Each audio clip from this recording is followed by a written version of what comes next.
It's another little investigation here. Now, we might have seen this on the TV news and media, with the supermarket prices in UK are expected to rise.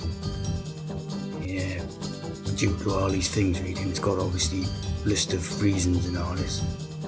Now, basically, the realities behind why these supermarket prices are rising, right, is to fund the immigration, right? To fund this sort of program of immigration, mass immigration, what they're doing, right?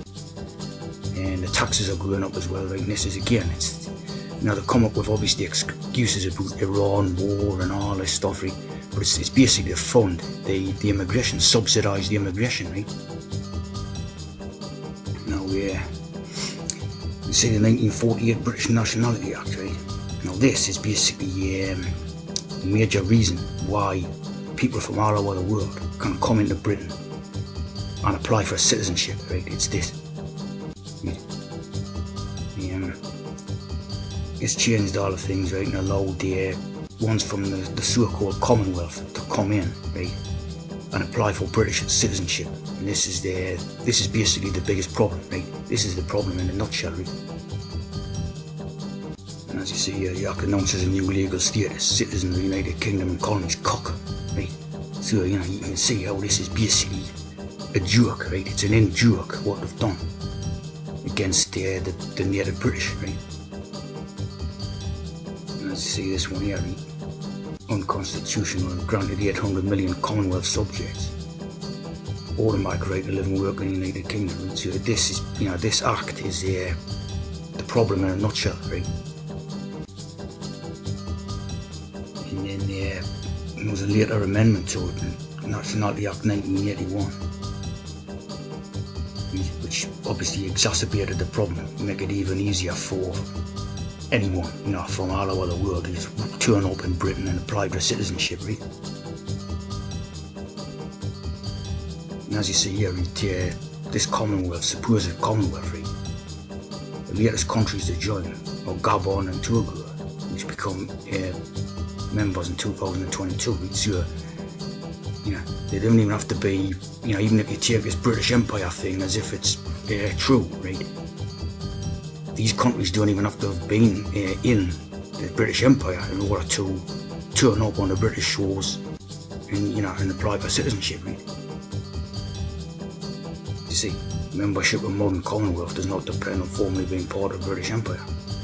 So this means anyone can, from anywhere across the world can just turn up in Britain and they apply for citizenship. So you see, this has been a cleverly constructed con, right? Going back quite a long time, and obviously what it was intended to be, the results is now, obviously becoming more obvious with every passing sort of year. We can see what the implications are, and we can see what the outcome's going to be. So as you see, it was passed by Labour government, right? On July 30th, 1948. That's a 777 code, right? 777 code. Now, as you know, George Orwell, right? Eric Arthur Blair, ironically, he was an English novelist. Right? He was born in India, but they call him an English novelist, right? So ironically, of course, they call them Indians who were born in Britain, British. But his 1984 had to be to deal with this. This was their plan all along. Right? It was the book was obviously published in 48, right? And called 84. So it's just obviously a forwards and backwards idea. And this was the plan all along,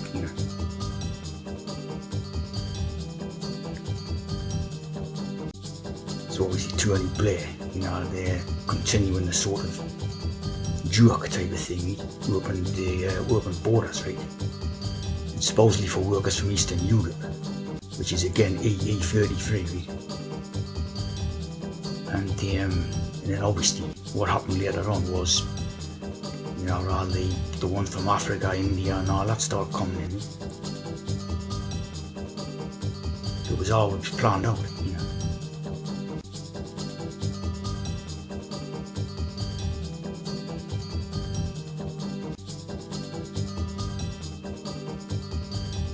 see, again, right, obviously if you go to any other country around the world, right, say you go to Nigeria and try to apply for a citizenship, you're not going to get one, right?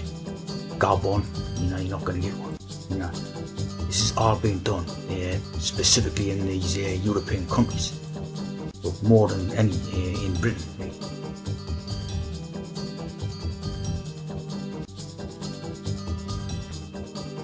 That isn't even the end of it, right? Because as you see, Somalia is not a member of the Commonwealth nations, but yet you've got you've got tens of thousands of Somalian refugees, as they call them, in Britain, right? So you didn't not to be in the Commonwealth, even if you're taking the Commonwealth idea as if it's true, right? Which of course requires a sort of grain of salt type of thing, right? You didn't mean not to be in the Commonwealth. Anyone is turning up in Britain, right? Applying for benefits, right? Handouts, getting housing, even cars. They actually give them cars, right? If they've got children, right? Which a lot of these characters have got, they actually subsidise a car, So they're getting the handout, they're getting the housing, the PIP money, as they call it, right? And car for their children. So this is crazy. So basically, that act, these Nationalities Act, right, is the key to the whole mess, right? If that act is repealed, right, that means no more handouts, no more British citizenship, right? So they'll have to go back, right? And if they're not getting the handouts, they're not receiving, they're no longer British citizens, right? They will no longer be getting these handouts, and then they'll go back, right? So that is basically the key point in it, is the Nationalities Act, right? So as you see here, that act would have to be repealed, right? So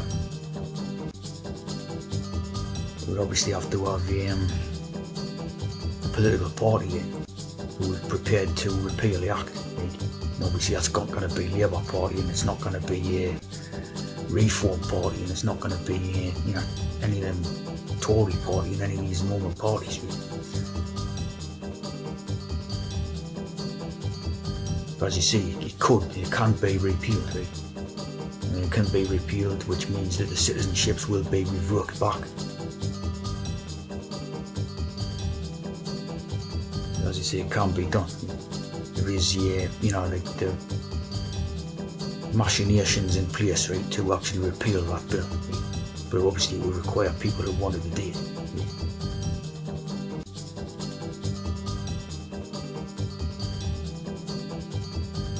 As you see here, the total net migration over the past 20 years is around 5.5 to 6 million people between 91 to 2021. And the rest, it's got to be much more than that. There's about 20 million at least. From the third world, easy. As you see here, specific figures for a total number of African immigrants are not readily available, of course not, because they want to keep it secret. People would be absolutely outraged if they knew, how many's coming in. As you see here, after the COVID-19 pandemic, UK saw a significant increase in immigration, which is absolutely in tune with my own personal experience of it. All of it, you had that COVID bullshit, and then all of a sudden he was in Pakistan or Africa or something, in your local town. It's just crazy, which it doesn't make any sense. So you had a deadly killer virus knocking about. So that means that everyone from Africa and Pakistan flocks over to catch the virus or something, See what I mean? It was definitely part of it. It was a cover-up for the immigration. And as you see, they're coming on the student visas and everything. And of course, once they're here, that's it. They disappear. To get in is obviously what they want to do. And then once they're in, that's it. As you see here, there's a lot of conflicting statistics about when you see the term white Britons, right? That's gaslighting because Britons are all white, if you want to call it white, like a pale skin. All Britons are that colour, you know what I mean? So that's gaslighting ideas. But as you see, a lot of conflicting things there. 2050s. This one, 40 years, this one. But basically, it's already on the way. And then anyone who walks around in these British towns and that knows it, it's on the way. It's totally going that way. And obviously all the more birth rates what they have, that obviously exacerbates it and makes it quicker, right? But I would say it's a lot sooner than what like your mainstream media is letting on. Right? If they're giving you a certain statistic, it's bound to be obviously their damage limitation, right? So they're not going to give you the honest projections and all that. Be quicker. That's why the line there saying buying time. 40 years, more like 20. Right? And all gaslight, the white Britain's idea, right?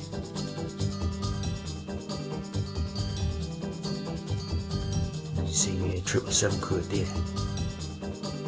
777 code applied to the numbers of the actual native Britons, right? So again, this has got to be, and again there's the 666, right? So this has got to be, as you see there, this is basically cover up for again, it's going to be a lot sooner, right? So as you see, these are the ones which they admit though, type of thing. London, Slough, Birmingham, Leicester. This is basically, like a problem in every little town now, all of them, and what challenges do third world immigrants face in adopting a life in the UK, who gives a shit? They shouldn't be allowed in and that, right?